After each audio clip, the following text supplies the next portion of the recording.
ආගේ මුහුණ විනාඩි 20න් සුදුම සුදු කරන්න පුළුවන් හොඳම බ්ලීචිං ෆේස් පැක් එකක් ගැනයි අද මම කතා කරන්නේ.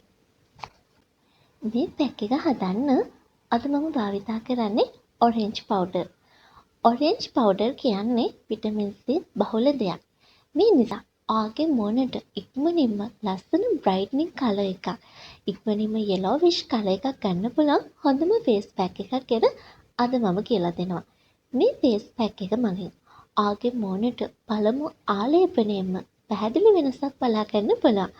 ආගේ මුහුණේ තියෙනවා නම් ඇක්නි දේවල් සුවපත් වන්නට, ඒ වගේම සන් ටෑන් වලටද, ඒ වගේම පිග්මන්ටේෂන් තත්ත්වයන් වලටද, ඒ වගේම තමයි ආගේ මුහුණ ගොඩාක් අඳුර වෙලා නම් කිසිම බ්‍රයිට්නින් කලර් එකක් නැත්තම් ඉක්මනින්ම ආගේ ස්කින් එකට ලස්සන යෙලෝ කලර් එකක් ගන්න පුළුවන් ෆේස් පැක් එකක් ගැනයි අද මම කරන්නේ. අපි දැන් බලමු මේ ෆේස් පැක් එක අපි හදන විදිහ. මේ ෆේස් පැක් එකට අපිට මූලිකවම ඕන වෙන්නේ ඔරෙන්ජ් පවුඩර්. ඊළඟට අවශ්‍ය වෙනවා යෝගට් හරි මීකිරි හරි. ඊළඟට මේකට මී පැණි මේස හැන්දක් එකතු කරගන්න.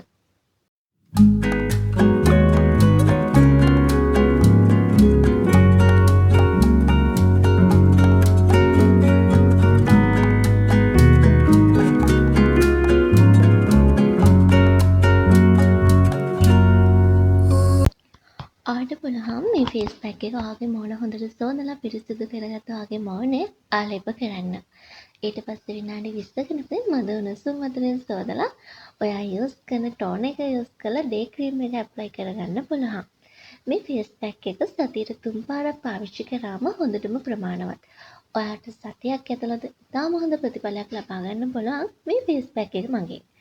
ආගේ මුහුණ ඉක්මනින්ම ලයිට් කරගන්න පුළුවන් හොඳම ෆේස් පැක් එකක් තමයි මෙන්න මේ ඔරෙන්ජ් පවුඩර් ෆේස් පැක් එක කියලා කියන්නේ.